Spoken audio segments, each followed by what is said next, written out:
posibilidad, ng tagumpay o kabiguan, ng ligaya o lungkot. Kaya marapat lamang natanggapin si Jesus bilang tagapagligtas at Panginoon.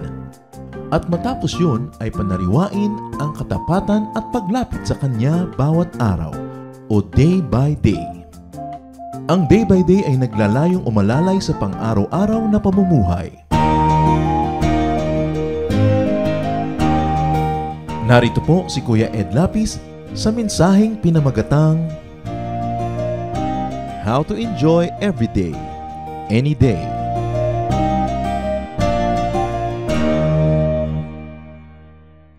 How to enjoy every day.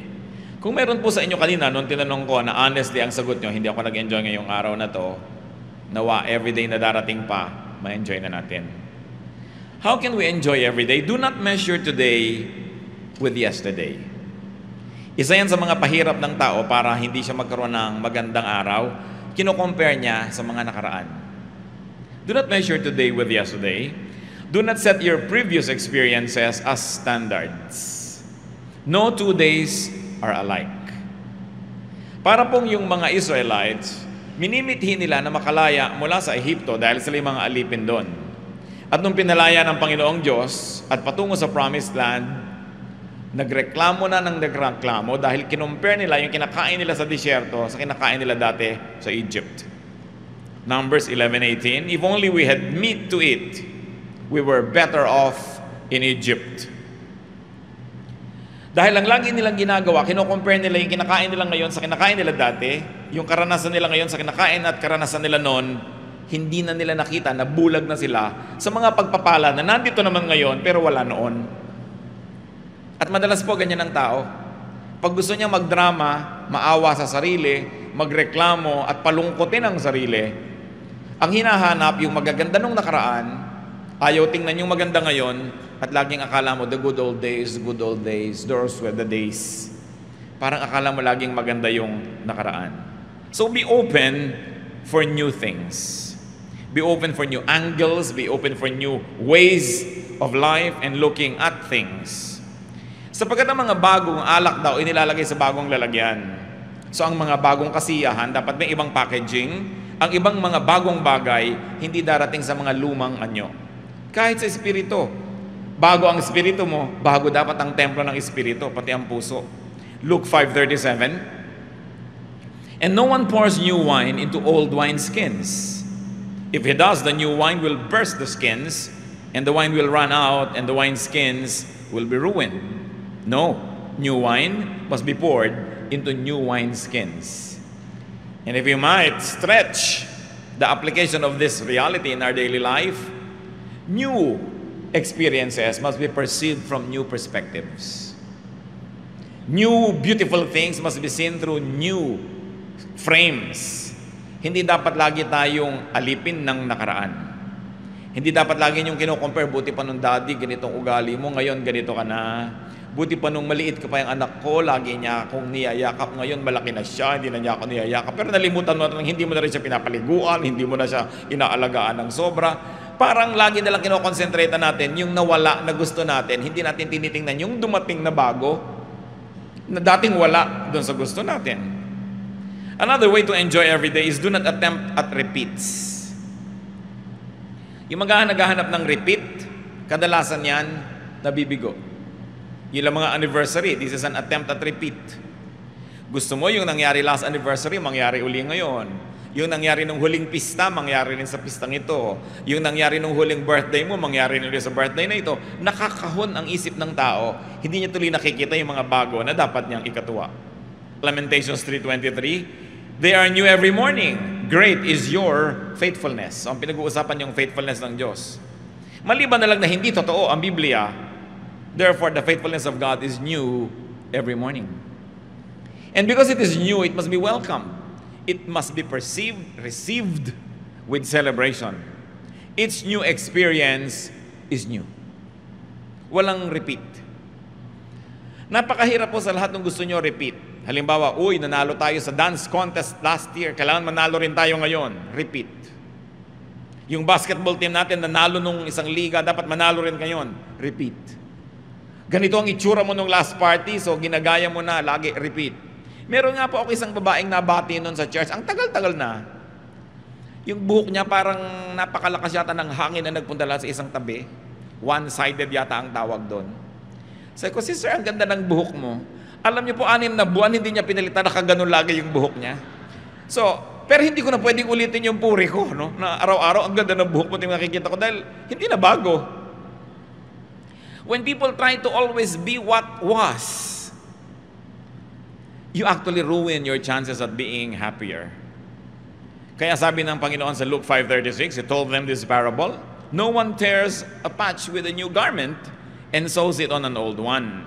If he does, he will have torn the new garment, and the patch for the new one will not match the old. Siyempre, mayroong ibang original spiritual context yan.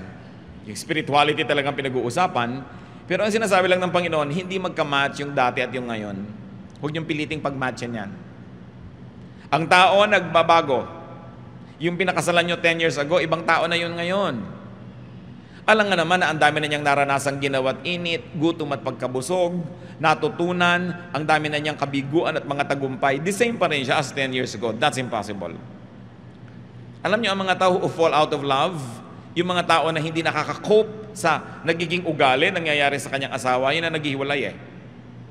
Kasi, mabuti pa nung nililigawan mo ako, no? Lagi kang may dalang bulaklak, no? Sasabihin naman siguro nung asawa mo, hindi lang masabi sa'yo, wala ka pa kasing varicose veins nun. Ang hinahanap mo lang yung dati ako, ikaw yung dati ka, nasa na? Diba? Laging nung araw, no? Itsura mo nga ngayon, tsaka nung araw, compare mo, so nagbago ka rin. Nagbabago ang lahat. Yung hindi tumatanggap ng mga pagbabago, yun ang hindi nagkakatagalan. Ipinapako mo siya sa ganon. Ipinapako mo sa ganon. So, bago-bago yan. A new attitude, a new heart, a new vision will definitely see new blessings. Pag bawat araw dumating, wala kayong nakitang blessing, kasalanan nyo yon. Di nyo tiningnan. Kasi ang sabi, they are new every morning. Meron. You want to have an enjoyable day, always look for the good. You will succeed looking for the good. But let me tell you, if you look for the bad, you will also succeed. Because in everybody, there's the good and the bad. In every situation, there's the good and the bad. There's always the pro and the con. There's always the advantage and the disadvantage. It depends on where you look. So do not always look for the bad. Do not always look for something or someone to complain about. Naranasan ko na po na magbakasyon minsan sa Europa. Sumakay ako sa isang malaking barko, mula Sweden going to Finland. Sumasakay pa lang ako, nadidinig ko na yung bunganga ng isang babaeng may edad, may kasama siyang asawa niyang, kasing edad din niya, pobreng lalaki na kinailangan magkaroon ng asawang ganito. Inireklamo na niya lahat. Yung incline noong daan patungo sa barko, yung taas ng hawakan, yung galaw ng tubig, yung lahat. Iniwasan kong makasalamuha ang mag-asawang ito doon sa barko. Lagi naman silang sumusulpot sa harapan ko. And this woman was forever calling the attention of her husband to something wrong. Do you think the man was having fun? No. And do you think the woman was having fun? No. Both of them spent so much money only to look for the bad and the ugly in Europe. In the States, this is not happening. Ba't ka pa lumayas-layas sa States? Diba? Gusto mo sabihin, wala sa States niyan. No? Dapat tinitingnan mo kung ano yung meron, yun na enjoyin mo. Look for the good. James 5:9, don't grumble. Huwag puro rin tampo, galit, arte. Kasi sayang ang oras. Namamasyal kayo ng mahal mo sa buhay sa isang mall, nagtatampo ka ng 2 oras, anong 3rd hour, uuwi na kayo, sayang yung 2 hours. Babalik pa ba yung 2 hours na yon? Hindi na. Yung magtampo ng 1 week, 1 month, sayang ang panahon. Alam niyo yung mga tampurista na lagi kasi naman gusto lang yan, mapansin, masuyo, humanap kayo ng ibang paraan para kayo sumaya. Kasi hindi naman lahat ng tao natutuwang manuyo. At paano kung hindi kayo nasuyo? Napakahirap niyan. Minsan inaaway mo yung asawa mo, away ka ng away. Sa sobrang kaaaway mo, ikaw na ngayon yung masama. Ang ending, ikaw ang nagsosorry. Para ka rin nagtago na walang naghanap sa'yo, lalabas ka rin naman dahil ang hirap-hirap magtago nang walang naghahanap, di ba?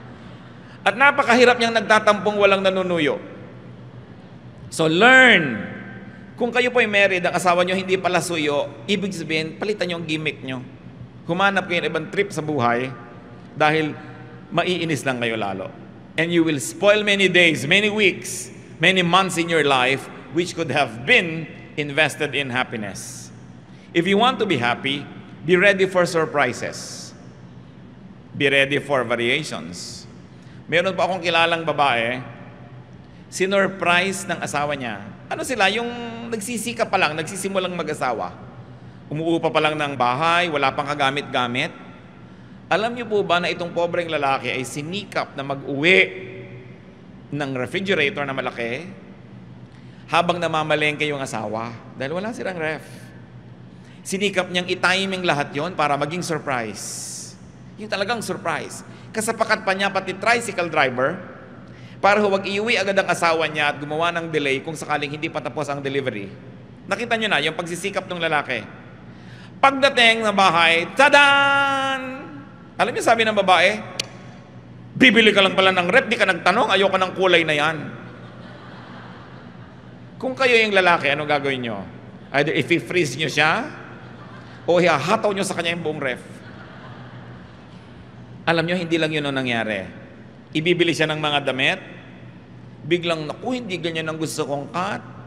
Laging may reklamo. Alam nyo ngayon, hindi na siya ibinibili.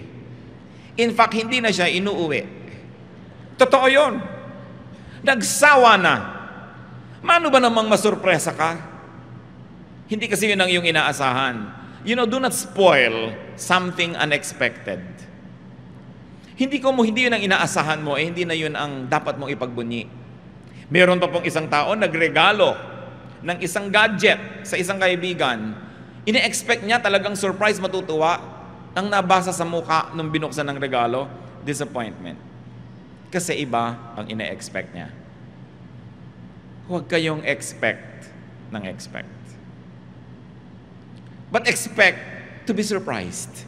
Then you'll be happier.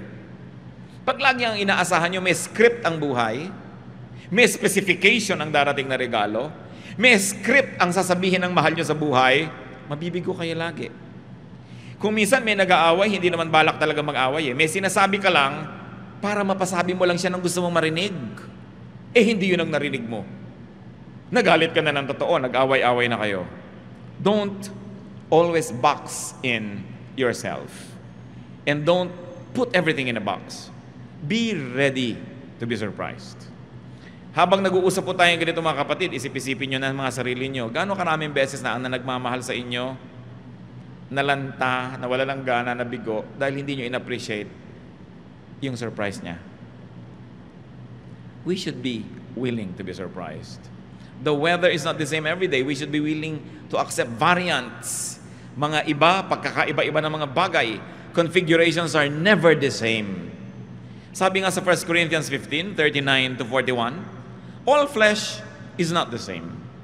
Men have one kind of flesh, animals another, birds another, and fish another.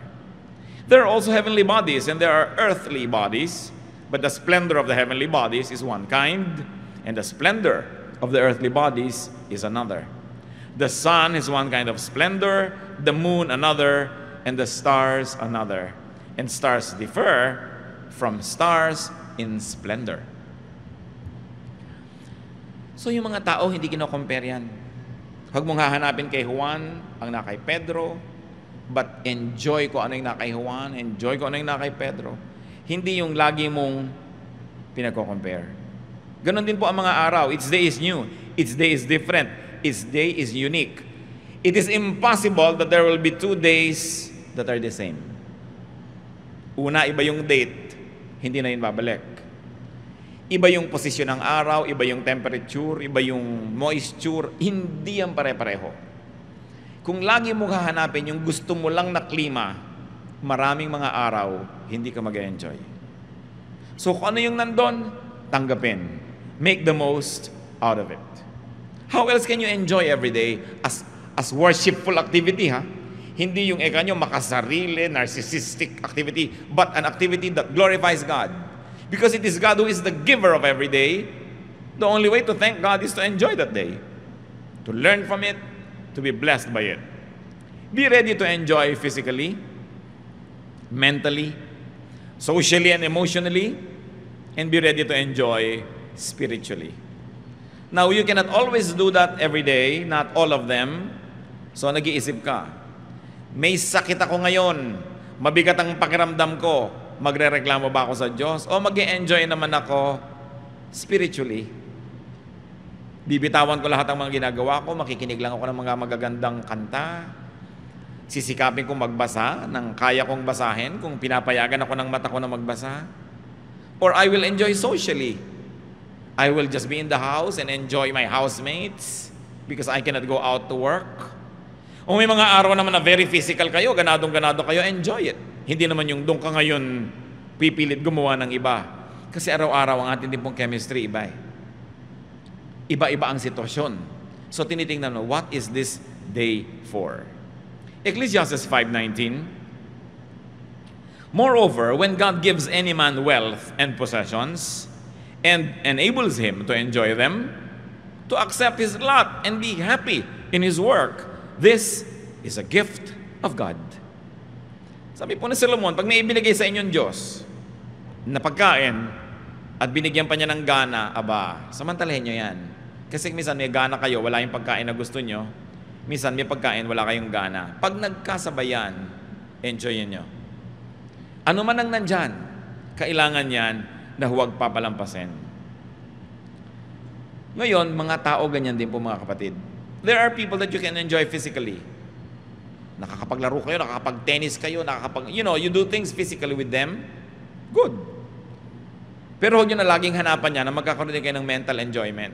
Kasi hindi naman lahat ng katangian nasa isang tao. So may tao naman na pagkasama mo siya, talagang it's a mental game. It's nice.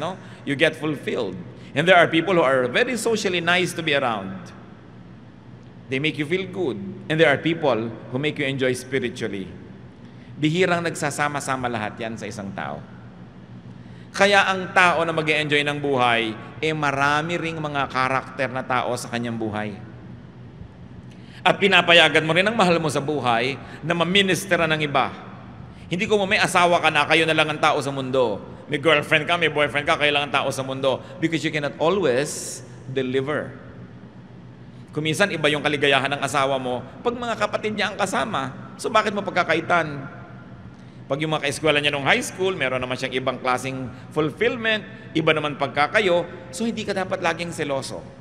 Liban na lang you're a superman or a superwoman who can give to your loved one everything that your loved one needs, you must permit them to be ministered to by others. So long as, if you're married, it doesn't endanger your relationship. Yan lang naman ang pag-iingatan na yung inyong pagiging tapat bilang mag-asawa ay malagay sa panganib. And in that case, magtyaga kayo sa isa't isa. Dahil mag-asawa kayo Pero, why don't you grow? Halimbawa, yung asawa mo, ang hilig-hilig manood ng basketball, 20 taon na kayong mag-asawa, hindi ka makaupo sa isang buong game at pag-aralan yon. Sasabihin pa ng babae, ano ba yan, agawan na agawan sa bola? Bakit hindi nalang bigyan ng tigisang bola ang dalawang team? Para matahimik sila. At walang laro. Pag-aaralan mo ngayon to be the enjoyable partner, lalo kung may asawa ka. Duty mo yun, kapatid. Hindi mo sasabihin, ganito na ako nang napangasawa mo ko, sa pasensya ka. Alam nga namang mag-stick na lang siya sa'yo dahil wala siyang choice. Kulang naman yung enjoyment ng marriage nyo. So you also begin to change your ways.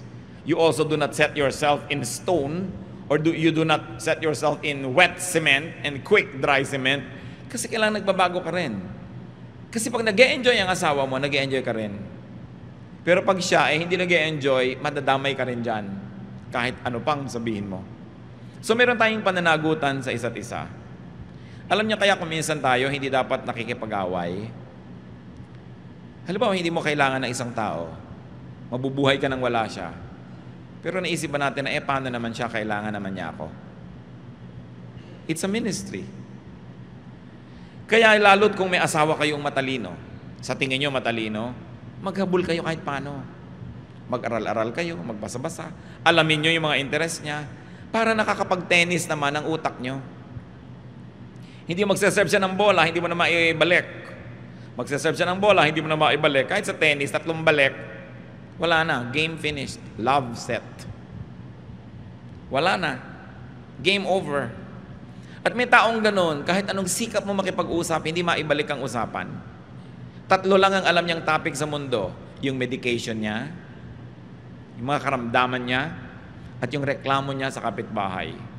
Every day, yun ang topic nyo. Sa palagay nyo, hindi kayo pagsasawaan. No? Kaya kailangan ng utak pinalalago.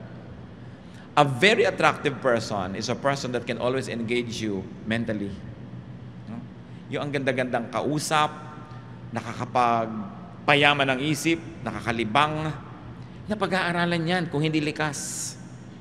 Sapagkat tayo mga taong nilikas sa image ng Diyos, marami tayong kayang gawin. Ecclesiastes 11:8. However many years a man may live, let him enjoy them all. But let him remember the days of darkness, for they will be many. Everything to come is meaningless.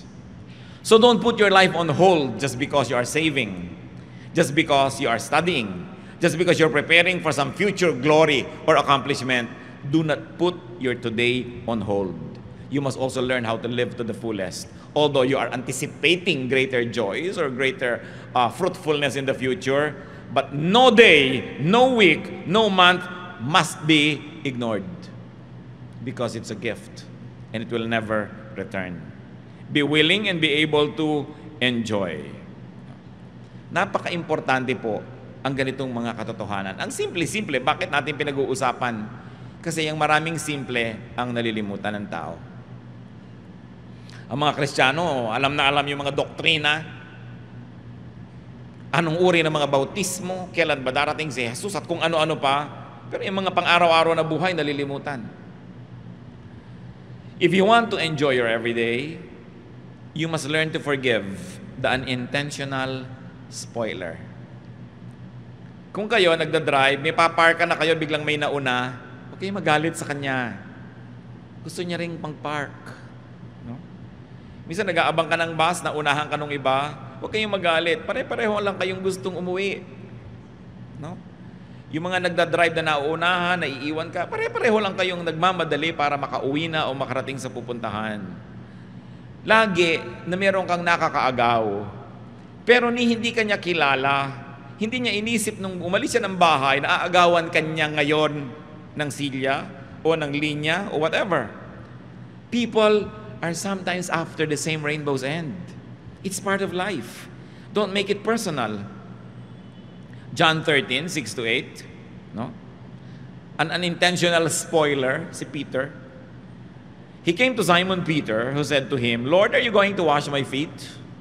Jesus replied, do you not realize now what I am doing, but later you will understand? No, said Peter, you shall never wash my feet.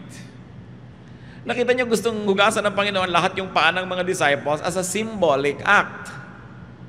Pero si Peter, nagpapaka-righteous, ayaw niya magmukhang pinaglilingkuran siya ni Jesus, sabi, Lord, no, I will never permit you to do that. He was spoiling a very beautiful example. Buti na lang, hindi nainis sa kanya si Lord.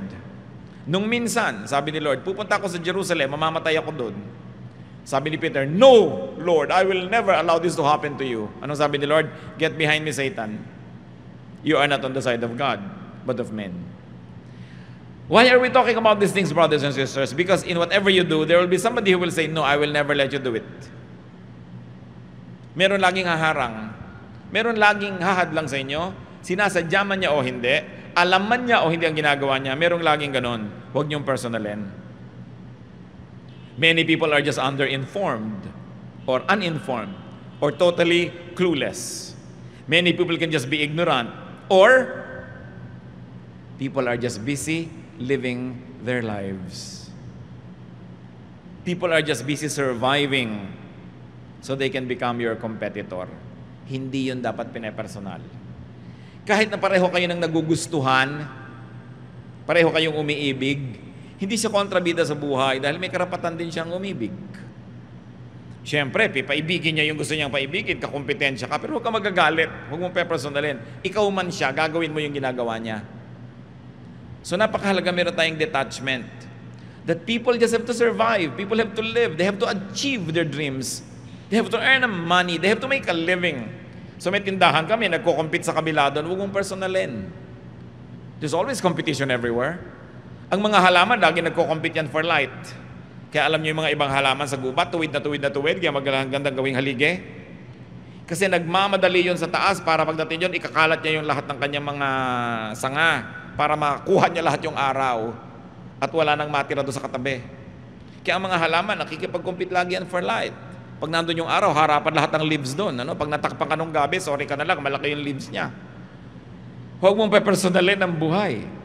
Merong naglalakad ka, natalsikan ka dahil may mga lubak-lubak, umuulan. Hindi naman pinlano ng driver na hahabulin ko ang babaeng itong nakaasul at papatalsikan ko siya ng tubig. Natalsikan ka eh. No? Pero dahil lang doon, sisirain mo yung araw mo, galit na galit ka na, aabangan ko ato bukas, hahagis ako ng pako ang kalsada para ma-flat ang gulong niya. Puro evil na yung laman ng utak mo. Sabi lang mo sinong lugi.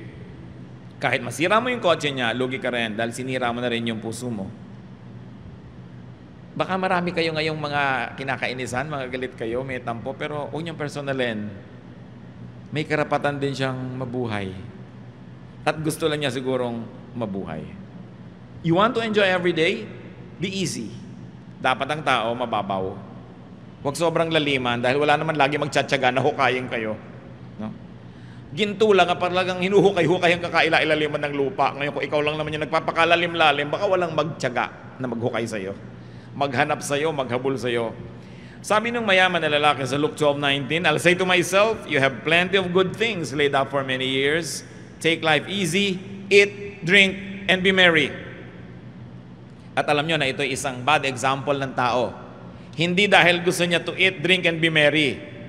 Kasi ang sabi ng Bible, what about tonight, your soul is extracted of you? Sinong makikinabang sa mga ipinundar mo? So ano pa yung tunay na lesson dyan? Huwag kang maghintay ng napakarami pong naipundar bago ka mag-enjoy. Kasi baka matapos mo mag-ipon, namatay ka na, bukas iba ang mamana. Iba ang mag-enjoy. So kaya may naipon ka, kay wala, kaya marami kay konti, learn how to enjoy the day. At ang nakakatuwa po, mga kapatid, bawat budget may katapat na nabibili. Nakita nyo, kung hindi totoo yan, bakit yung mga ang liit-liit ng kita, buhay pa rin? In fact, yung mga walang kita, buhay din. Because sabi nga ng isang pelikula, ano ba yan, Jurassic Park, life finds a way.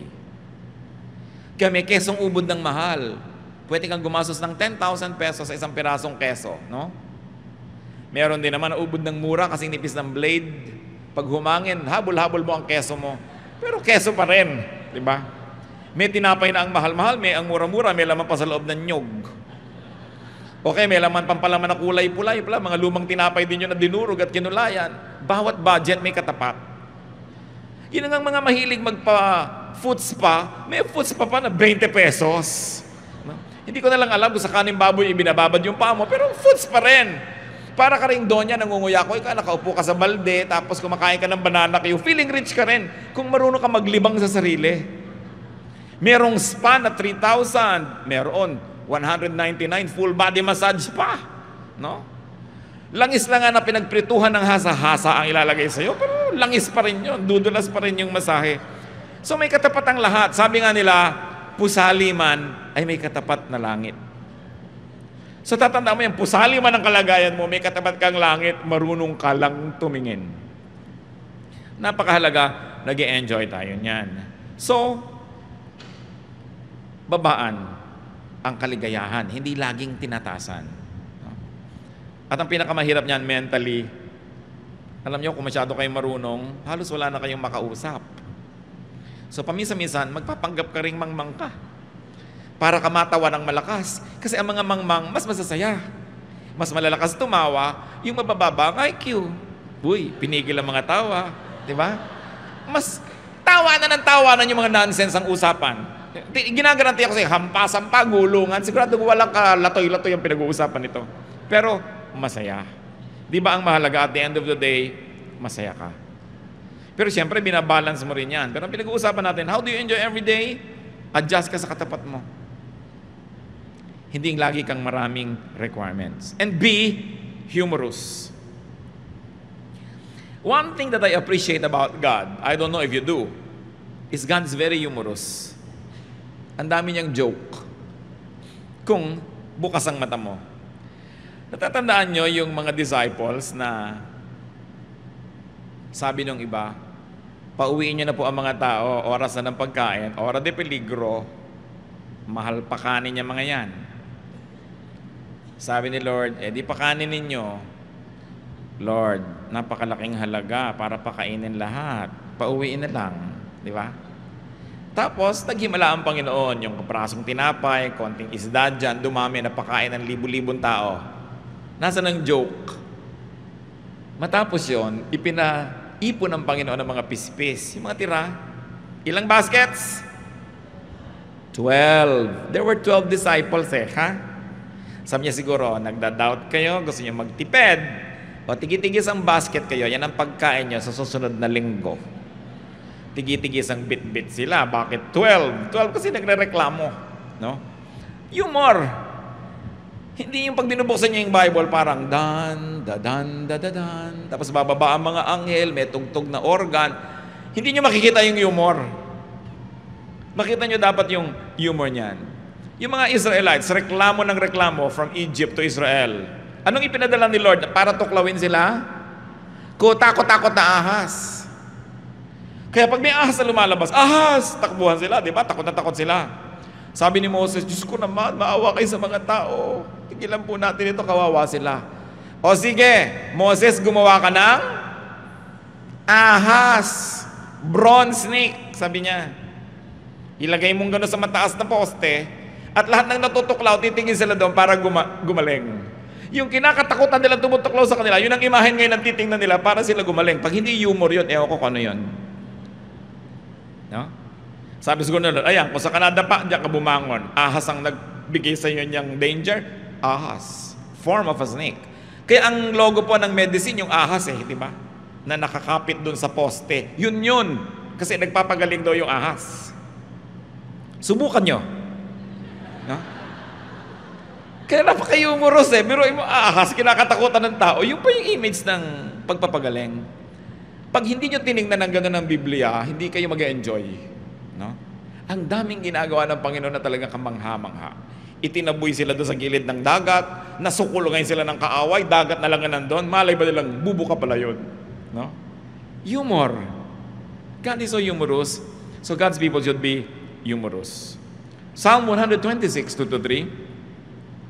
Our mouths were filled with laughter, our tongues with our songs of joy. Then it was said among the nations, the Lord has done great things for them. The Lord has done great things for us. We are filled with joy. Are you filled with joy? Alam niyo po, isang nakakatuwa na mangyari, at salamat na lang sa Pilipinas, maraming ganitong eksena, yung mga third world drama. Subukan nyo sa mga siksikan na eskinita, sa mga palengke. Kung ang makikita nyo lang, yung baha, yung baho, yung sikip, hindi kayo mag-e-enjoy. No? Pero tingnan nyo yung mga nakakatawa, ang dami-dami. Ang dami-daming nakakatawa. Yung mga tao na ang ginagawa nilang mga kapote nila, yung mga plastic, nakakatawa di ba? Yung galing naman ng mga Pilipino na mamaya pag wala ng balutan ng kanilang mga tinda, yun na ang paglalagyan. Nakakatuwa yung natutulog, nakahigang ganyan sa isang tumpok na saging na saba. Kung hindi kayo natatawa doon, ewan ko na sa inyo. Yung ang saya-saya, tas yung ang hirap-hirap niya, nagtitinda lang konting mga tumpok-tumpok ng kalamansi, nagpapamanicure. May manicurisan mo, manicure. Ma'am, ano pa po ba? Di ba? Ma'am pa siya. Yung kakatawa. Ang daming ganon. Yung mga nag-aaway kuminsan na mag-asawa, pakinggan mo kung anong pinag-aawayan, matatawa ka. But you've got to have ears that are humorous. Kasi otherwise, maiinis ka. Yung pag matraffic, sira-sira ang kalsada, ang dami nagtitinda. Lahat na ng paninda nandyan na sa highway. No? Makikita mo na lahat, yung may mga helicopter na mga lumilipad, mga boomerang, lahat na tuwalya gusto nyo. Ayoko ng tawas. Tawas, meron ako. Hindi, gusto kong butong ako. May butong pakuan ako. Kung saan kinukuha ng tao yung paninda niya. Pag hindi pa kayo naaliw dyan, may problema kayo. Pati yung mga magkakapit-bahay, kung minsan mayayamot ka dahil ang lakas-lakas ng tugtog. Pero actually, kung titingnan mo rin, sakyan mo lang, mag-e-enjoy ka rin kasi wala kang gasto sa kuryente, may musika ka. So, tingnan nyo yan. Be humorous. In fact, humor every day. Humor every situation. Pag hindi nangyari yung gusto nyo mangyari, hanapin nyo kung anong nakakatawa. Nakapila kayo ang haba-haba, naranasan ko na to noon. Well, I have friends who are very, very helpful. Kung ano man ang kailangan ko sa gobyerno, passport, anything, NBI clearance, ide-deliver sa akin yon. Pero kung minsan ginagawa ko yon talaga, pumipila ko doon kasi gusto ko maranasan ng nararanasan ng lahat ng tao. Nakapila kami sa NBI na ganyan, ang tagal-tagal ng pila. Ang init-init, sari-sari. Alam nyo, mamaya, meron doon sa pila, isang babae at isang lalaki, nagdadrama na sila, kunwari ligawan. At binubuyo-buyo naman ng mga tao, nagkakantsaw-kantsawan sila, may nagpari-parian, ikinakasal sila doon sa pila. Hindi ko lang alam kung itinuloy nila pagkatapos. Pero nakaka-imbento lagi ang Pilipino ng kasiyahan, kahit ano pa ang kalagayan. Nakita nyo, nagkuku, may mga nagtitinda ng lobo, di ba? May mga kumakanta, only in this country. So when you say only in the Philippines, say it positively. Kasi we know how to celebrate life. Kahit kakonti-konti ng pera, kahit hirap na hirap, nakakagawa ng paraan para sumaya ang tao. At yan ang mahalaga natin lagi ma-appreciate. And as I have said kanina, you want to be happy, don't get too personal. Huwag niyo sabihin, pinagkakaisahan ako ng buong mundo. You and me against the world. Hindi kayo ganun ka-importante para pagkakasayahan ng buong mundo, naguluhin kayo. Yung ang buong mundo, nagkaisa, nagsapakat para pahirapan kayo, hindi kayo ganun kahalaga para pansinin kayo ng buong mundo. So don't exaggerate. Huwag yung idrama na ang buong mundo, kinakawawa ako, pati ang Diyos, tinalikuran ako. You know, nakakapagod tumalikod kaya hindi ka tatalikuran ng Diyos. Sabihin, kinalimutan ako ng Diyos. Paano yun? Paano niya gagawin yun? Alam niya ang lahat. Ang hirap-hirap namang makalimutan ka niya. Sobrang effort ng Diyos para ka makalimutan. Dahil ang natural, maalala ka niya. So yung sasabihin, nakakalimutan ako ng Diyos. Pinagtatakloban ako ng langit at lupa. At sa lagay, idadamay ang lahat para ka lang maipit. Pagtatakloban ka ng langit at lupa, yung ganyan mga madramang salita, nakaka-influensya ng attitude natin. Huwag niyong personalin, no? Dahil talagang panapanahon lang ang buhay at totoo yung swerte-swerte lang yan. Huwag kayong laging nagagalit sa nangyayari sa inyo na parang ipinlano ng lahat ng langit na ganun yun. Ecclesiastes 9:11, I have seen something else under the sun. The race is not to the swift or the battle to the strong, nor does food come to the wise or wealth to the brilliant or favor to the learned, but time and chance happen to them all. Maraming Christian allergic nyo sa salitang swerte, no? Alam nyo ang bagong magandang balita, Tagalog version. Alam nyo pananagalog diyang, but time and chance happen to them all? Sabi, talaga lang may dinarat na ng malas. Kung gusto niyo makita sa Biblia, nandun. Dahil yan talagang yan. At yung paniniwala ko minsan, ay sinuwerte lang, minalas, napakalaking ibinibigay sa Pilipino na comfort. Kasi hindi mo laging iniisip na talaga tinalikuran ka ng Diyos, talagang ganito na lang. Kundi, nataon lang eh. Nagkataon. Huwag mong personalin. Naglalakad ka, may nahulog na Skylab sa ulo mo. Diba? Hindi naman laging nahuhulog yan. Try again tomorrow. Alam nga namang tatamaan ka na naman yan. Sobra na yon. So sabi mo, ay nagkataon lang kasi naman naglalakad-lakad ako kung bakit sa akin pa nahulog yung building. Nandun ka kasi sa lugar na yon, nangyari. So huwag mong indahin at huwag kang magalit sa buhay. It happens. So, sabi na Ecclesiastes 9:11, time and chance happen to them all. Sabi niya, hindi ko mo mabilis na nanalo sa karera. Hindi ko mo malakas mananalo sa digmaan. Hindi ko mamatalino, magkakapera. Sabi gano'n, swerte-swerte lang talaga yan. So huwag mong masyadong personalin. Lagi mo na lang subukan muli. Always do your best at huwag kang madadala. We can go on and on, mga kapatid. Pero bakit ko sineshare sa inyo ganitong mga bagay? Dahil ang buhay, maraming problema, maraming bigat, maraming pagluluksa, may mga time na may sakit, may namamatay. Doon na lang kayo talaga malungkot sa dapat ikalungkot. Pero yung mga pwede namang baligtarin nyo at pasayahin nyo, pasayahin nyo. I-reserve nyo na lang yung luha nyo sa talagang dapat iluha. At sinabi sa Biblia, marami naman yung araw na yon, di kayo mauubusan sa isang lifetime. So please, huwag nyo nang palungkutin ang hindi naman talaga malungkot. Mag-a-outing kayo, nainis lang kayo nung umaga dahil nakalimutan yung karne at yung uling lang ang dala sa barbecue. Eh di kainin nyo ang uling. O mag-charcoal painting kayo. O mag-fasting kayo. Pero huwag yung sabihin, sira na ang araw ko, sinisira nyo dahil lang sa kapraso. Ina-exaggerate nyo. No? When there are rats in the ship, you kill the rats. Don't sink the ship. So sa relasyon nyo sa inyong asawa, mayroong mga konting problema, huwag nyong palakihin para lang magka-excuse kayo na iwan na siya. Lutasin nyo. Mayroon kayong mga konting problema, huwag nyong palakihin para lang kayong magalit sa buhay. Maliit lang yun. Paliitin nyo palalo at isipin nyo kung ano yung maganda. At the end of the day, it is not what happens in the day that makes it good or bad. It is your attitude. It is your attitude. The same heat that melts the wax hardens the clay. Maglagay kayo ng kandila sa isang oven, tunaw. Maglagay kayo ng palayok na basapat, ginagawa pa lang, titigas.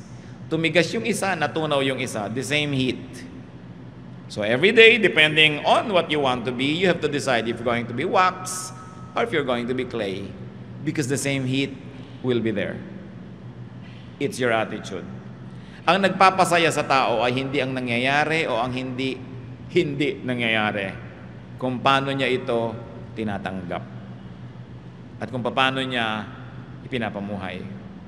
There is really very seldom any bad day. Usually there is just a bad attitude. So enjoy your day. Because when you enjoy your day, the day also enjoys you. And God enjoys you. And people enjoy you as well. So isa rin nating tungkulin sa ating kapwa na mag-enjoy. Because we cannot give what we do not have. When you make yourself happy, in fact, even if you have to exert an effort, you're actually preparing to minister to others so that you can make them happy too. But if you make yourself miserable, you will not be able to pass on happiness to others. You will only make them miserable as well. It's a matter of choice. So, babalik ako sa tanong ko kanina, have you enjoyed your day? Kung hindi nyo masyado yan na-enjoy, reviewin nyo agad kung anong attitude nyo ang hindi nagpa-enjoy. No? At may natatira pa sa maghapon na ito, hindi pa tapos. At may bukas pa uli. Pero meron pa akong gustong iwan na isang napakahalagang paalala, mga kapatid. Every day, each day, is all important. Huwag niyong babaliwalain ang isang araw. Kasi kung walang araw na to, walang bukas. Subukan niyong mamatay ngayon, wala na kayo bukas, di ba? So hindi pwedeng ignorin ang day na to dahil kung dito kayo ngayon namatay, wala nang bukas eh. Kung dito kayo ngayon nagpasya na magiging malungkot sa buong buhay niyo, lulungkot ang lahat.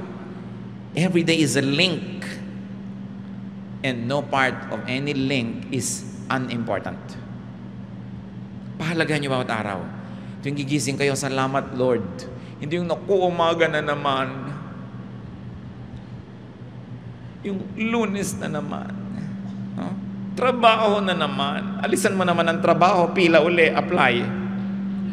Salamat Lord, may trabaho. Pag naman natin yung amo nyo, ay salamat, ito yung boss ko. Diba? Salamat, may opportunity ako na magpalapad ng papel.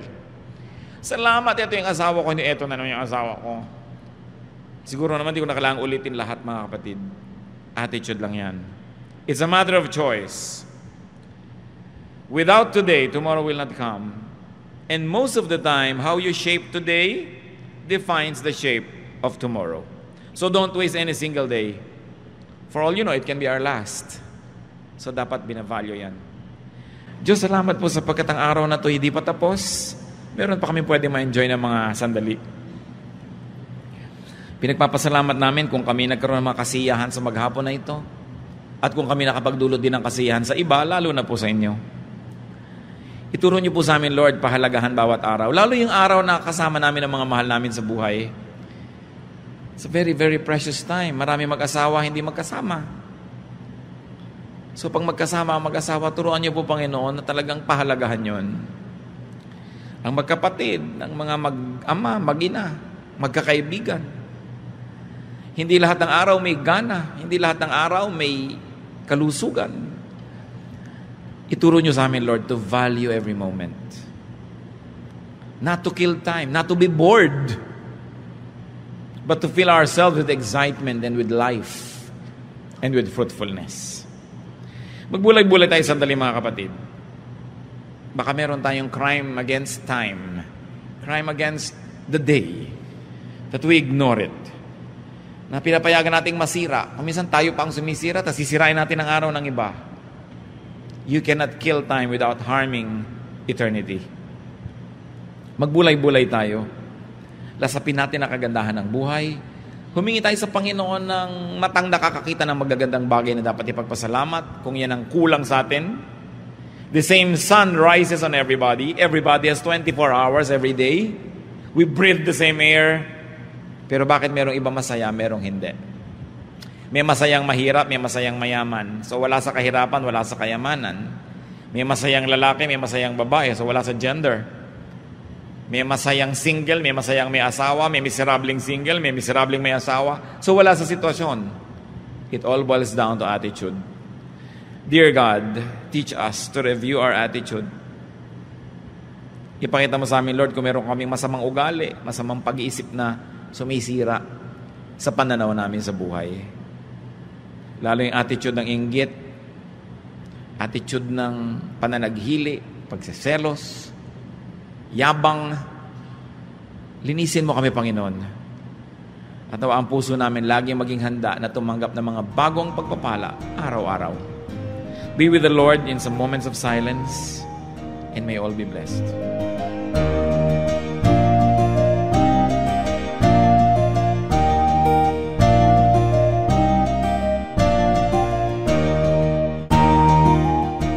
Ang katatapos pong mensahe ni Kuya Ed Lapiz ay pinamagatang How to Enjoy Every Day, Any Day.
Tayo po ay dumako sa ating hiyas ng lahi. Marami pong hiyas ang ating bayan na dapat ay makilala nating mga Pilipino. At hindi lang makilala, ito ay ating ganap na itanghal at gamitin sa ating pagsambang Kristiyano. Akala kasi ng iba, pag naging Kristiyano na sila, dapat Western na.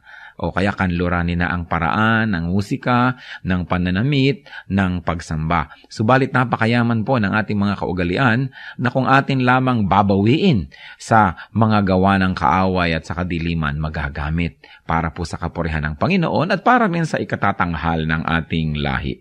Sa atin pong hiyas ng lahi ay ngayon ay ating pakikinggan ng instrumentong patatag. Ito po ay isang paglikha ng tunog at musika ng mga kalinga.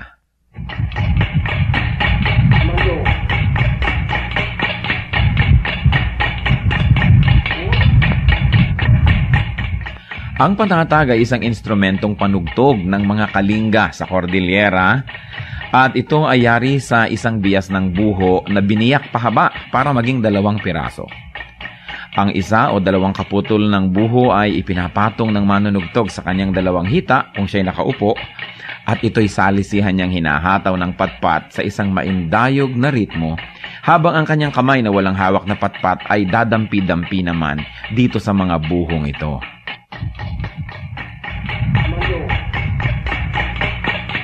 Maaaring sumali ang 1 hanggang 6 o higit pang mga manunugtog na salisihan ang pasok sa ritmo, habang sila ay nakapaghahabi naman ng isang melodya. Ginagaya ng patatag ang mga musikang nalilikha ng gangsa o ang mga mumunting gongs ng mga katutubong Pilipino sa Cordillera. Ang paglikha ng musika sa ating bayan, lalong-lalo sa mga kalinga, ay bunga ng pakiramdaman at pagbibigayan ng isang grupo ng manunugtog. Hindi lang tayo lumilikha ng tunog, hindi lang tayo lumilikha ng musika, patuloy tayong humahabi ng lipunan kung saan ang pagpapahalaga ng bigayan, pakiramdaman ay kitang-kita sa paglikha ng tunog. Sa paggamit ng patatag, ang mga kalinga ay isa-isang nag-aambag para makabuo ng isang melodya. Hindi lang isang tao ang gumagawa ng melodya at ang iba ay para lamang na tagatulong o background, kundi ang lahat ay kasama. Ang patatag ay maaari nating gamitin sa paglikha ng musika para sambahin ng Diyos. Kailangan lang masanay ang ating tainga sapagkat kung bago ay parang tayo'y naninibago. Subalit ang lahat po ng tunog ay bigay ng Diyos sa sinukob. At marami nga lang tunog ang ginamit ng kaaway ng matagal na. Dapat bawiin na natin at gamitin sa pagsamba sa Panginoong Hesus. Ang patatag ng mga kalinga, hiyas ng lahi, hiyas ng bayan.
Sa aming kilos, salita at damdamin.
iyong dakilang biyaya, di ka namin bibiguin.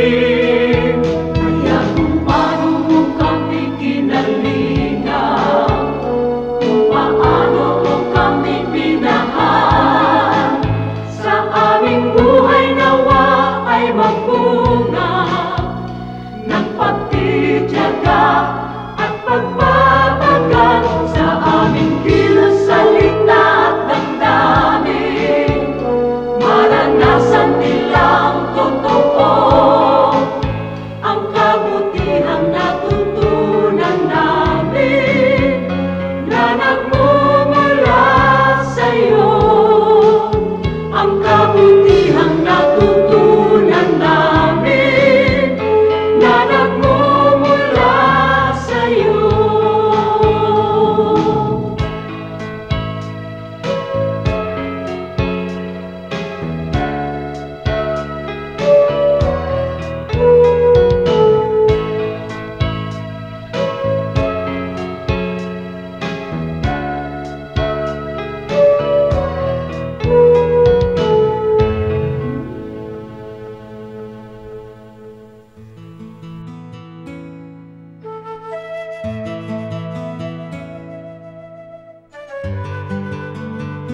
Saan nagmula ang pagdiriwang natin ng Todos los Santos?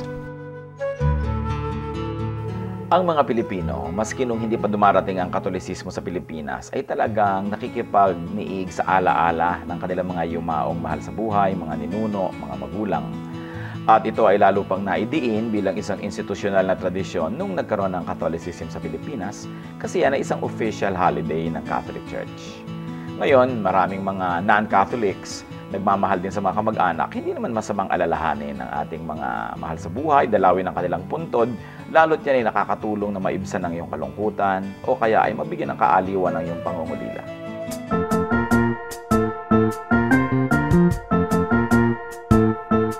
Oras na po para pansamantalang magpaalam ang programang Day by Day. Tayo po'y magsama-sama tuwing ika-6 hanggang ika-7 ng umaga, araw-araw. Magandang umaga po at mabuhay ang Panginoong Hesus!